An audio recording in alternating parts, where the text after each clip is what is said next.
Telephone mechanic.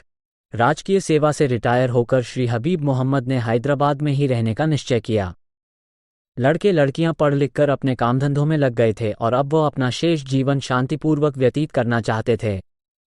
Red hills में एक छोटा सा बंगला किराए पर लेकर वो अपनी पत्नी के साथ रहने लगे।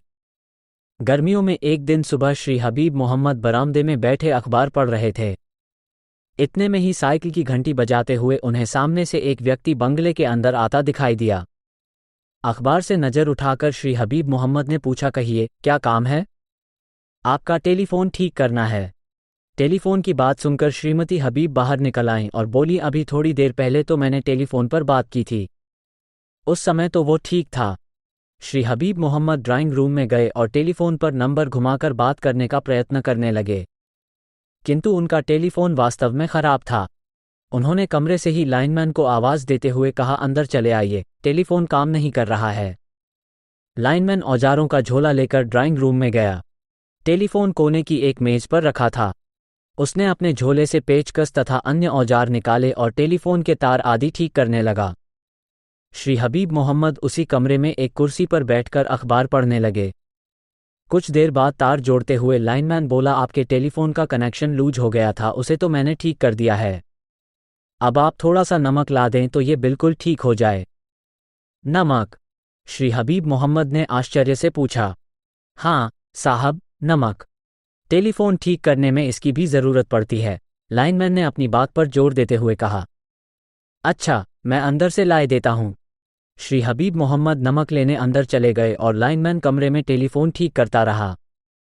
जब वो कमरे में वापस लौटे तो लाइनमैन बोला, रहने दीजिए साहब, आपका टेलीफोन ठीक हो गया है। अब इजाजत दीजिए, मुझे आज कई जगह टेलीफोन ठीक करने जाना है। ये कहकर लाइनमैन अपनी साइकिल पर झोला लटकाकर चल दिया। लगभग 1 घंटे बाद अपनी पत्नी को आवाज देते हुए श्री हबीब मोहम्मद ने कहा, अरे बेगम, मेरा चमड़े का थैला कहाँ रखा है? मैं क्या जानूं, वहीं कहीं रखा होगा, पत्नी ने बगल के कमरे से उत्तर दिया। श्री हबीब मोहम्मद थैले को ढूंढने के लिए परेशान होकर सामान इधर उधर हटा रहे थे। पत्नी ने कमरे में घुसते हुए कहा, आप अपनी चीजें इधर उधर रखकर भूल जाते हैं और फिर मुझसे जवाब तलब करते हैं। यहीं ड्राइंग रूम में ही तो रखा था, लेकिन यहां से चला कहाँ गया? श्री हबीब मोहम्मद ने झुंझलाते हुए कहा, मेरा पर्स, चश्मा, फाउंटेन पेन सब थैले में ही तो था। जब पूरा कमरा छान डालने पर भी थैला न मिला तो श्री हबीब मोहम्मद ने अपनी पत्नी से कहा, सुबह तक तो यहीं रखा था, आखिर चला कहाँ गया? सुबह से और कोई तो इस कमरे में आया नहीं। टेलीफोन ठीक करने लाइनमैन जरूर आया था, पत्नी ने कुछ सोचते सोचते उत्तर दिया। लेकिन मैं तो बराबर यहीं बैठा था। फिर कुछ रुककर वो बोले, हाँ, उसने नमक मांगा था और तब मैं उसे अकेला छोड़कर अंदर जरूर गया था। मुझे लगता है कि वही थैला उठा ले गया। श्री हबीब मोहम्मद ने तुरंत टेलीफोन विभाग से लाइनमैन का नाम आदि पूछने के लिए टेलीफोन मिलाने का प्रयत्न किया, किंतु उनका टेलीफोन तो बिगड़ा पड़ा था। पड़ोस के एक मकान से टेलीफोन करके लाइनमैन के बारे में पूछने पर उन्हें बताया गया कि आज उनके यहाँ टेलीफोन ठीक करने कोई भी लाइनमैन नहीं भेजा गया था। अब श्री हबीब को ये यकीन हो गया कि उनका थैला बनावटी लाइनमैन ही चुरा ले गया है। उन्होंने तुरंत थाने में चोरी की रिपोर्ट लिखाने का निश्चय किया। जब श्री हबीब नामपाली के पुलिस थाने पहुंचे तो दिन के 2:30 बजे थे। थाने के पुलिस अधिकारी श्री रेड्डी ने घटना का पूरा विवरण सुनकर कहा, बड़े आश्चर्य की बात है। इस तरह की कई चोरियां हो चुकी हैं पर अब तक अपराधी का कोई पता नहीं चल पाया है। क्या इसी तरह से और चोरियां भी हुई हैं? श्री हबीब ने आश्चर्य से पूछा। 3 चोरियां तो बिल्कुल इसी ढंग से हुई हैं, जिनमें टेलीफोन ठीक करने के बहाने अपराधी अंदर गया और वहां से घड़ी, कैमरा, फाउंटेन पेन आदि कोई ना कोई कीमती वस्तु उठा ले गया। पुलिस अधिकारी ने कुछ सोचते हुए पूछा, क्या आप अपराधी की वेशभूषा और उसकी हुलिया आदि के बारे में कुछ बता सकते हैं? हाँ हाँ, क्यों नहीं, श्री हबीब ने उत्तर देते हुए कहा, मेरे यहाँ आज जो व्यक्ति टेलीफोन ठीक करने आया था वो टेलीफोन विभाग के लाइनमैन की ही तरह खाकी कपड़े पहने था और उसके हाथ में एक झोला था जिसमें टेलीफोन के औजार आदि रखे थे। उसकी शक्ल सूरत के बारे में कुछ बता सकते हैं? काले रंग का, करीब 22-23 वर्ष का जवान आदमी था। वह तेलुगु और टूटी फूटी अंग्रेजी बोलता था। क्या आप उसे पहचान सकते हैं? हाँ हाँ, क्यों नहीं। ठीक है, हम अपराधी का पता लगाने का पूरा प्रयत्न करेंगे। जरूरत पड़ने पर आपको भी तकलीफ देंगे। पुलिस अधिकारी को कोई ऐसा सुराग नजर नहीं आता था जिससे वो अपराधी के संबंध में कोई अनुमान लगा सकें। बहुत सोच विचार करने के बाद उन्होंने हैदराबाद के टेलीफोन विभाग से पूछताछ करने का निश्चय किया।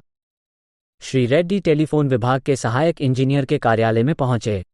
सहायक इंजीनियर ने कुर्सी पर बैठने का इशारा करते हुए पुलिस अधिकारी से पूछा, कहिए कैसे तकलीफ की?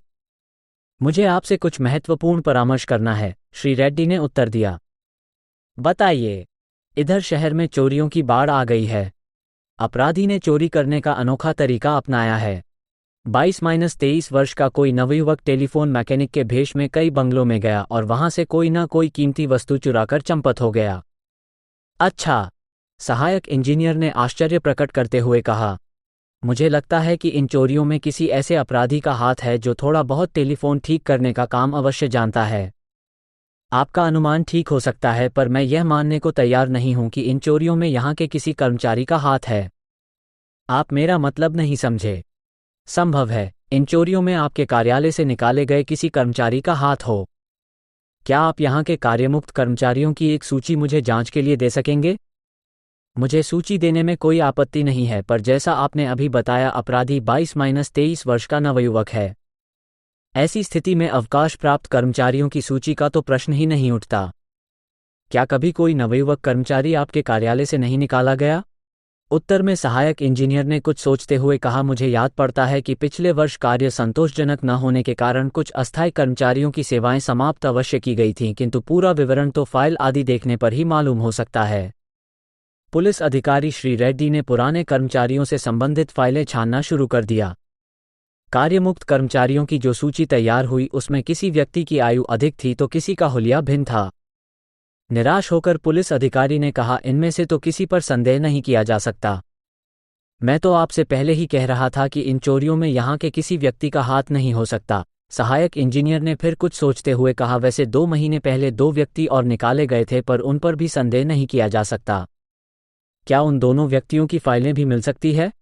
श्री रेड्डी ने प्रश्न किया। हाँ, क्यों नहीं, सहायक इंजीनियर ने उत्तर दिया। उन दोनों फाइलों को देखते ही श्री रेड्डी की आंखें चमक उठीं। दूसरे ही क्षण उन्होंने सहायक इंजीनियर से पूछा, शंकर राव को क्यों निकाला गया था? एक तो उसका कार्य संतोषजनक नहीं था और दूसरे उसके व्यवहार के संबंध में कई शिकायतें थीं। किंतु उस पर संदेह करना व्यर्थ है। उसका बड़ा भाई कई वर्षों से लाइनमैन के स्थान पर यहां कार्य कर रहा है। मैं उसे यहीं बुलाए देता हूं, आप उससे शंकर राव के बारे में पूछताछ कर लें। क्या शंकर राव का कोई चित्र मिल सकता है? श्री रेड्डी ने प्रश्न किया। यहां तो नहीं होगा, किंतु पिछले सहायक इंजीनियर के विदाई समारोह में सभी कर्मचारी सम्मिलित हुए थे। उस अवसर पर एक ग्रुप फोटो रॉयल स्टूडियो द्वारा खींचा गया था। मेरे विचार से शंकर राव भी उसमें अवश्य होगा। श्री रेड्डी बातचीत कर ही रहे थे कि शंकर राव का भाई सहायक इंजीनियर के कमरे में आ गया। श्री रेड्डी ने उससे पूछा, शंकर राव तुम्हारा भाई है? हाँ साहब। कहाँ है आजकल? उसका सही पता ठिकाना तो मुझे नहीं मालूम। क्या तुम्हारे साथ नहीं रहता? कभी कभी आ जाता है तो 2-4 रोज रुक भी जाता है, पर जब से उसकी नौकरी छूटी तब से कहीं एक जगह नहीं रहता। अच्छा, तुम जाओ। शंकर राव का भाई कमरे से चला गया। श्री रेड्डी ने प्रश्नसूचक दृष्टि से देखते हुए सहायक इंजीनियर से पूछा, इस बातचीत से आपका क्या अनुमान है? भाई, कुछ समझ में नहीं आता, सहायक इंजीनियर ने उत्तर दिया। इस बातचीत से मेरा तो शंकर राव पर संदेह बढ़ गया है। श्री रेड्डी ने मुस्कुराते हुए कहा, अच्छा, अब इजाजत दीजिए। यदि आवश्यक हुआ तो आपको फिर कष्ट दूंगा। वहां से श्री रेड्डी सीधे रॉयल स्टूडियो पहुंचे। स्टूडियो से टेलीफोन कार्यालय का ग्रुप फोटो प्राप्त करने में विशेष कठिनाई न हुई। ग्रुप फोटो लेकर श्री रेड्डी उसी समय श्री हबीब मोहम्मद के बंगले पर पहुंचे और उन्हें चित्र दिखाते हुए बोले, क्या इस ग्रुप फोटो में आप किसी व्यक्ति को पहचान सकते हैं? कुछ देर तक तो श्री हबीब मोहम्मद ग्रुप फोटो को ध्यानपूर्वक देखते रहे और फिर अचानक चिल्ला उठे, यही तो है, यही तो है। कौन है? श्री रेड्डी ने उत्सुकता से प्रश्न किया। चित्र में पीछे की लाइन में खड़े एक व्यक्ति पर उंगली रखते हुए श्री हबीब मोहम्मद ने कहा, यही लाइनमैन उस दिन टेलीफोन ठीक करने आया था। श्रीमती हबीब ने भी चित्र देखकर अपने पति के कथन को पुष्टि करते हुए कहा, यही व्यक्ति उस दिन टेलीफोन ठीक करने आया था। श्री रेड्डी का चेहरा प्रसन्नता से चमक उठा। उनका अनुमान सही निकला और इन चोरियों में शंकर राव का ही हाथ था। अपराधी का पता लग जाने पर भी उसे पकड़ना आसान न था। शंकर राव का कोई निश्चित पता ठिकाना न था और वह कभी कभी 2-4 दिन के लिए हैदराबाद के अपने भाई के यहाँ रुक जाता था।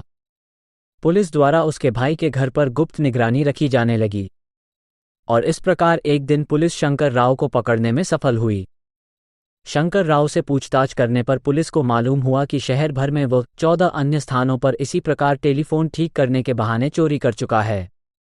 शंकर राव के बताए हुए स्थानों से चोरी का अधिकांश माल बरामद करने में पुलिस को सफलता मिली। शंकर राव के विरुद्ध पुलिस द्वारा कई मुकदमे चलाए गए, जिनमें से प्रत्येक में उसे न्यायालय द्वारा विभिन्न अवधि की सजा प्रदान की गई। कहानी समाप्त हुई। कहानी आपको कैसी लगी? लाइक या अनलाइक करें, कमेंट करें, सब्सक्राइब करें, मित्रों को शेयर करें। धन्यवाद।